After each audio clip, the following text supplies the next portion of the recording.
If you're tired of these promos, supporters get the podcast early and ad-free. Just go to donate.bogosity.tv for the links to sign up.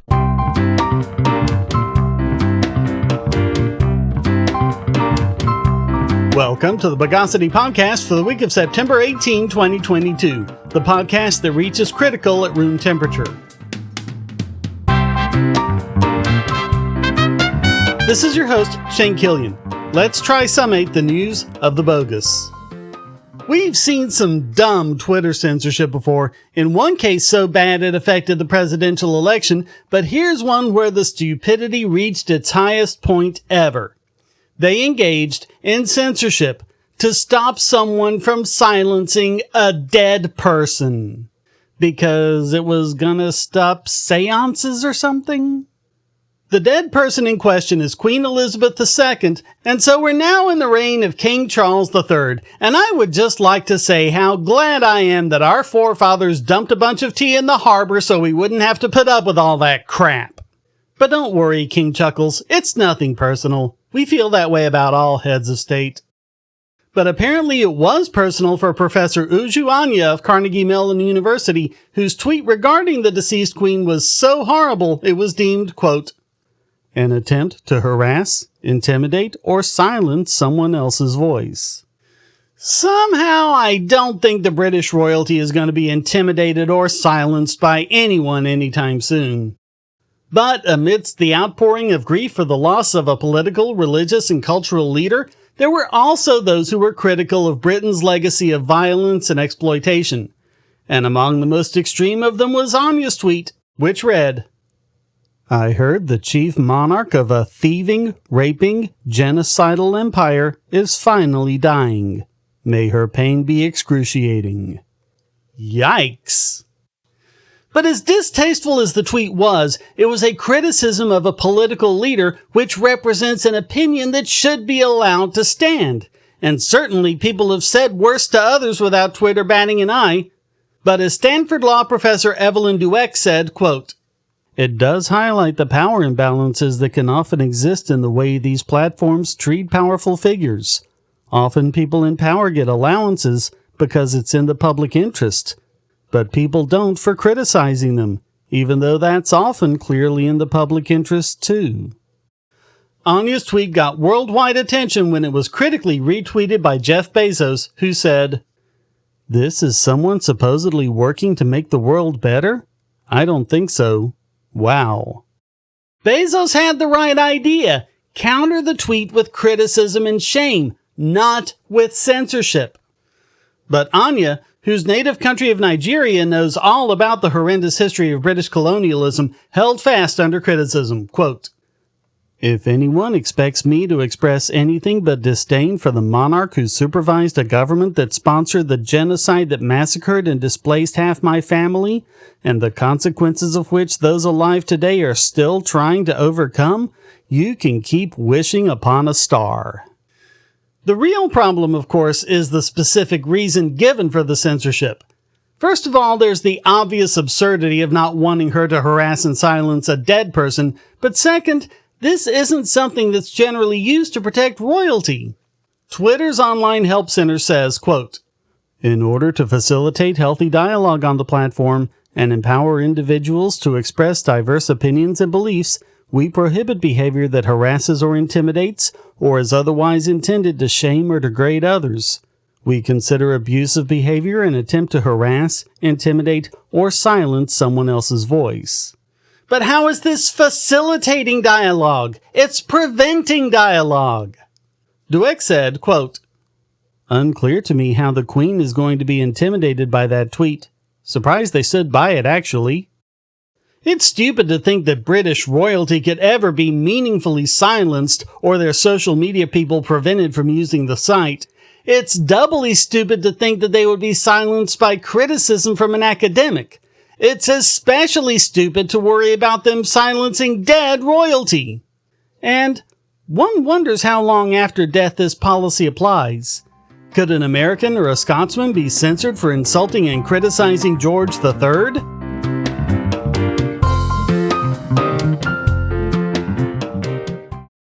If you're looking for a way to support this channel, but you don't have any spare cash and you can't stand ads, you can do so by generating your own cryptocurrency. Use the links at the bottom of the description to follow the link to Odysee.com to listen to the podcast and see all of my YouTube videos as well. Just watching videos will produce cryptocurrency for the creator and yourself. And since Odysee is always monetized and never censored, you'll have no problem seeing all the videos from your favorite creators. You can also use the library credits you create at Odysee to tip creators and even purchase paid content.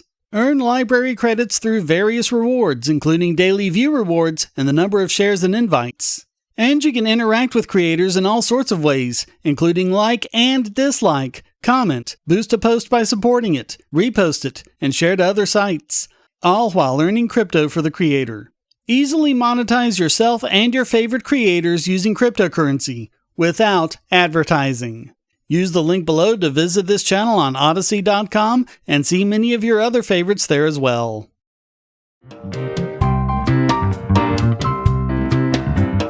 Update on a story from way back. Those of you who were here for our coverage of the Kyle Rittenhouse trial might be wondering about the guy who started it all, the one who fired the first shot, Joshua Ziminski. It was something the prosecution kept trying to deny in the Rittenhouse trial, and likely they wouldn't have prosecuted him at all if it hadn't been for the public outcry about it. While prominent media outlets and the Twitterati continued to tell outright falsehoods about the case, Ziminski had been set free on $13,000 bail. He had been set for trial January 31st, but, well, there's been a few delays. Basically, Ziminski and his wife Kelly went on a crime spree that got them 7 felony charges each, including felony armed robbery, felony armed burglary, felony false imprisonment, felony intimidation of victim, felony ID theft, and misdemeanor battery when they tried to rob a Kenosha man at knife point. Ziminski himself has also been charged with felony bail jumping and his wife with probation hold. This is on top of the pending charges, which were felony arson, disorderly conduct, misdemeanor use of a dangerous weapon, and obstructing an officer for his role in the rioting and lighting a trailer on fire. Ziminski was caught on video firing his weapon into the air just a few minutes before Rosenbaum's attack on Rittenhouse. Another video on Kelly's phone shows him tossing a lit match into a dumpster and asking the crowd for lighter fluid. Ziminski went uncharged until after 5 months of public pressure and community backlash on DA Mike Gravely. In this latest complaint, Ziminski, his wife, and an unknown accomplice went to the apartment of an unnamed man. Kelly asked to use the bathroom, and when he allowed her in, Ziminski and another man grabbed him and said they'd kill him if they didn't give him all his money. They beat him and put him in their truck and forced him to give up his ATM pin. They tried several locations but were unable to draw any money. He was eventually able to escape at a gas station and call the police. The fact that Kenosha prosecutors didn't want to do anything to him but went all out to not only charge but completely defame Kyle Rittenhouse should tell you everything you need to know about them.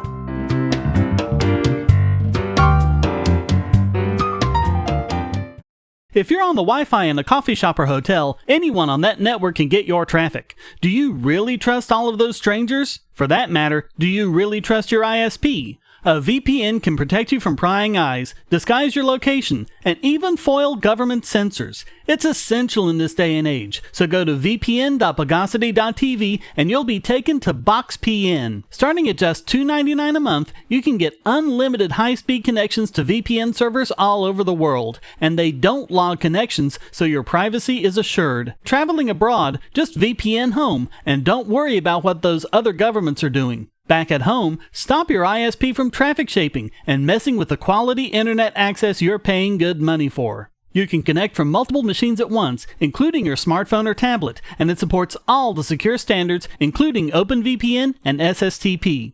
Bypass censors and surveillance with your own secure VPN connection. Go to vpn.bogosity.tv.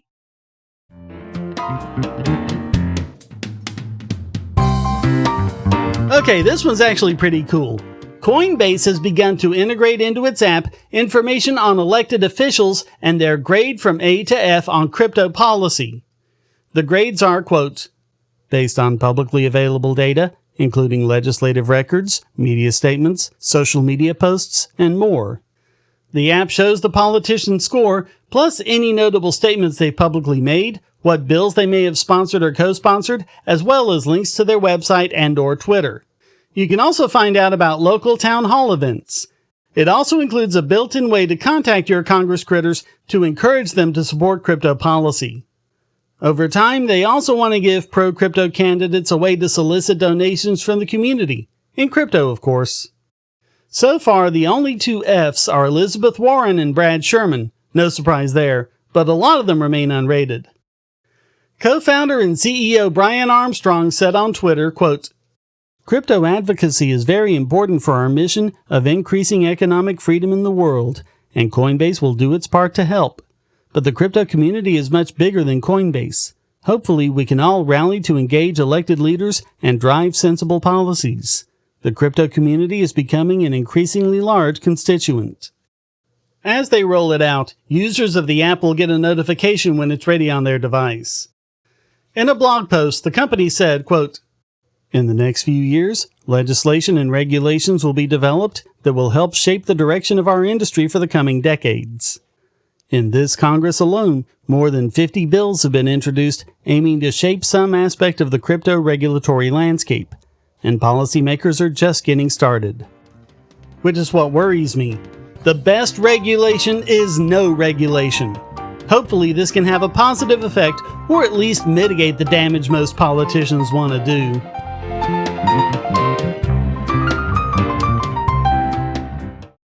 Do you have children, or nieces or nephews? Are you homeschooling, or just want to counter some of the socialist indoctrination most children get in school? If so, go to bogosity.tv/TuttleTwins, and you'll be taken to a website where you can get some great books for elementary-aged children. The Tuttle Twins books are books about liberty and free market economics that include children's versions of Bastiat's The Law, Leonard Read's I, Pencil, and Hayek's The Road to Serfdom, as well as books about the Federal Reserve and how regulations protect business cronies. They'll learn about the harm caused by eminent domain, or regulations passed in the name of safety, and fundamental concepts of liberty. And as you can see from the sample pages on the website, they're all easy to read and nicely illustrated. They're just $9.99 a piece, or get a special discount as well as free bonuses when you purchase all 5. You can even buy in bulk to donate to schools and local libraries. So get the Tuttle Twins books at bogosity.tv/TuttleTwins.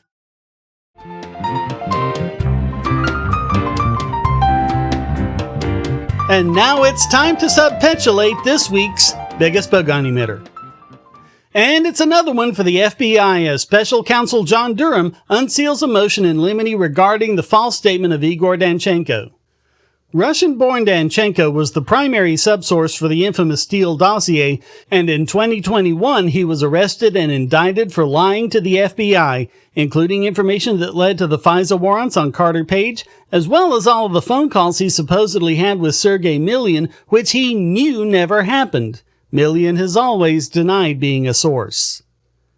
Now, the motion in limine provides a lot of new information about this, but the biggest revelation is that Danchenko was on the FBI's payroll as a confidential human source from March 2017 through October 2020. Crossfire Hurricane was just bogosity from start to finish. There was no evidence of Trump-Russia collusion, Trump-WikiLeaks collusion, or WikiLeaks-Russia collusion. Apparently, Russia doesn't need to collude with anybody to do what it does. But as these claims were proven false, the FBI went to greater lengths, such as the bogus targeting of Michael Flynn for a Logan Act violation, as we covered. The FBI made Danchenko a paid CHS in March 2017, just before the third FISA warrant, which allowed them to work directly with him and protect him and the Mueller special counsel from revealing sources and methods. Nice. Want to hide bad behavior? Hire the guy doing it. One example of his astounding lies became known as Pissgate, the unbelievably bad lie that Trump had Russian prostitutes urinate on a bed in the Moscow Ritz-Carlton where Obama once slept. Milyan denied being the source, as does Bernd Kulin, then general manager of the Ritz-Carlton.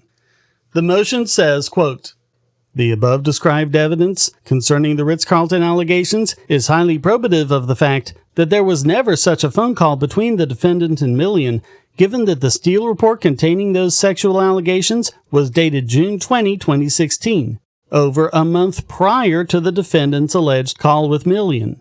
To state the obvious, it would be impossible for Millian to confirm the Ritz-Carlton allegations and other information to the defendant in June 2016 because the defendant repeatedly informed the FBI that the first and only time he allegedly communicated with Millian was late July 2016. Put bluntly, these facts demonstrate that the defendant could not keep his lies straight and that the defendant engaged in a concerted effort to deceive the FBI about the sourcing, or lack thereof, of the Steele reports. Durham also plans to introduce, quote, evidence that the defendant on multiple occasions communicated and emailed with, among others, Charles Dolan regarding his work for Steele and Orbis, and, quote, evidence that proves that Dolan was aware that the defendant's reporting was part of a related project against Trump and that this work was being done on behalf of Steele and Orbis. And you even have Danchenko back in February 2016 telling a former employer how to fabricate sources. Quote, the more sources, the better. If you lack them, use oneself as a source, Istanbul, Washington-based businessman or whatever, to save the situation and make it look a bit better.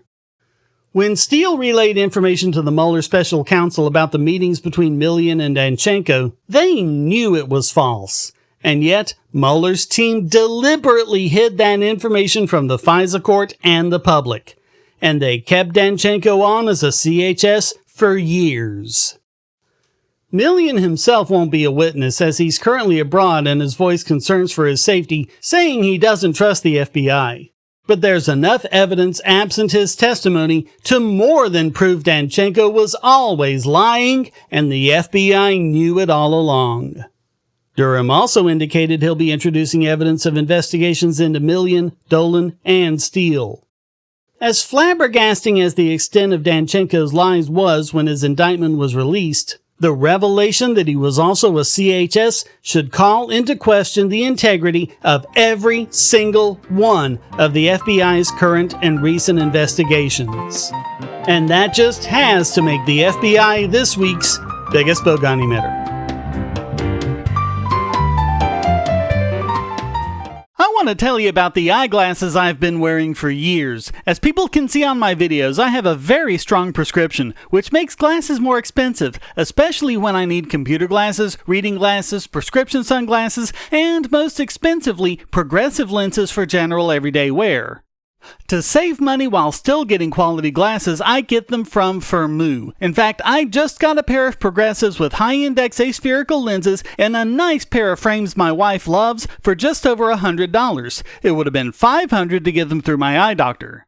Not only do they look good, the glasses are durable. I've worn many pairs for several years without problems.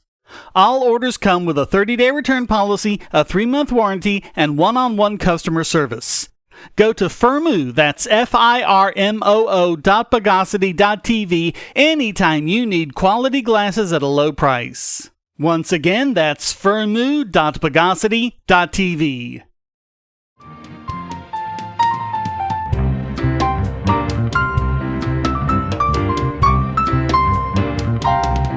And now let's re-identify this week's Idiot Extraordinaire! And this week it goes to a woman named Tiffany Shea Gish, because there can be few things dumber than threatening a federal judge without even trying to cover your own tracks. The Texas woman has been arrested for making death threats against Judge Eileen Cannon, who is overseeing the court battle between Donald Trump and the Department of Justice over the appointment of a special master to independently check the documents the FBI seized from Mar-a-Lago. On several occasions, Gish contacted Cannon, claiming to be a U.S. government official working with nuclear weapons, leaving threatening voicemails on September 1st. Fair warning, there is going to be a lot of profanity here. Not from me, but because I'm reading from this criminal complaint verbatim. When Gish left the voicemails, she didn't even attempt to hide her phone number, which ends in 6374 and is therefore known as the 6374 cell phone. The rest of the number has not been publicly released. At about 1:45 p.m., Gish left a voicemail which said, quote, Hi, yes, this message is for Eileen Cannon. This is Evelyn Salt. I'm in charge of nuclear for the United States government.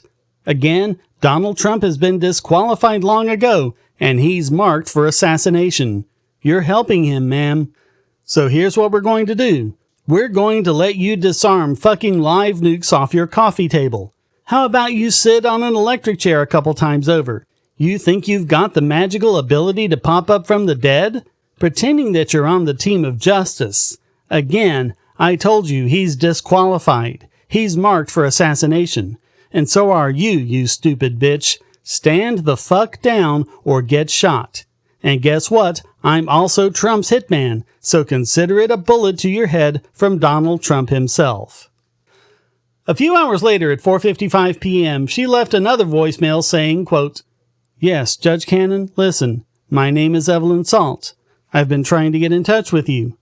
I'm in charge of nuclear, and your fucking bullshit in your little court means absolute dick.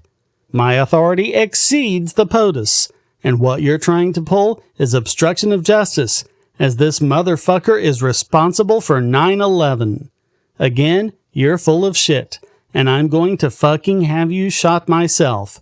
I've already ordered snipers and a bomb to your fucking house. Yeesh. Did she say Trump was responsible for the 9/11 attacks? Yes, she did, and she gives more details in her third voicemail, left less than half an hour later. Quote, Lady, my patience is up. I'm a federal fucking agent. I've been slaughtered to hell and back for 3 fucking decades after Donald sold my nuclear fucking arsenal and decided to slam it into the World Trade Center. You fuck up one fucking thing for me after going through hell on earth, including be stuck on unintelligible. I'm going to grab my license to kill, I'm going to take my ass to fucking Florida, and I'm going to personally throw a bullet to your fucking head in front of your kids or whatever the fuck you've got that's important to you. Do you understand my authority? You stand the fuck down. Cannon forwarded the voicemails to Supervisory Deputy U.S. Marshal Michael Witkowski, and they tracked down Gish's phone number and Facebook page, the latter of which made reference to herself as Evelyn Salt, a nuclear expert, as well as Trump stealing her nukes and using them to commit the 9/11 attacks. The marshals contacted the Secret Service, who confirmed that the cell phone and the moniker Evelyn Salt both traced to Gish. The Secret Service had also been aware of previous threats she'd made against Trump.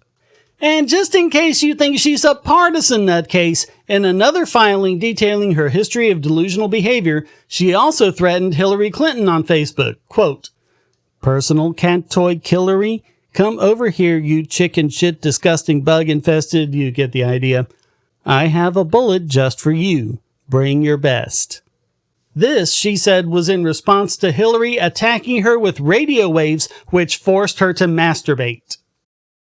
You know, I try to write absurdist comedy, but even I can't compete with stuff like this.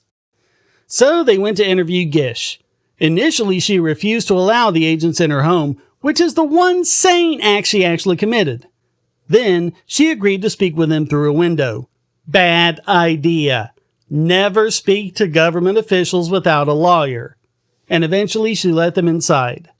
They spoke for 45 minutes, during which she admitted to leaving the voicemails, that the phone and Facebook account were hers, and that no one else besides her has access to either one. So they arrested her because what else was going to happen at that point? The other filing also mentioned several run-ins with law enforcement who noted, quote, reasonable cause to believe that the defendant may presently be suffering from a mental disease or defect rendering her mentally incompetent, raising the question of why wasn't something done earlier to get her treatment. So they're recommending a 30-day commitment for a comprehensive mental health examination and possible treatment before she really does become a danger to others. And really, this is just a silly story I had fun prepping, but in reality, I hope she and anyone else suffering from mental illness gets treatment that lets them live normal lives, maybe even happy ones.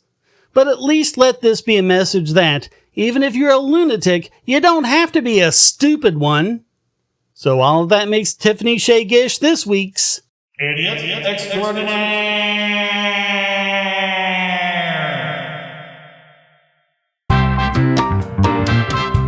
Well, that wraps up this. I remember the last time you had a party. I found you face down in a puddle, wearing a pointy hat and singing a song about goblins edition of the Bogosity Podcast. I hope you enjoyed it. If you did, please go to donate.bogosity.tv for several ways to support and discord.bogosity.tv to join the discussion. Subscribe at Patreon or Subscribestar, and you can listen early and ad-free.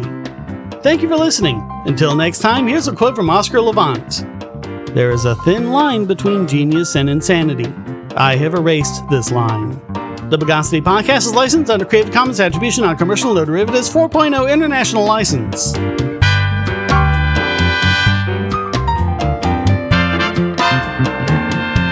Bogosity.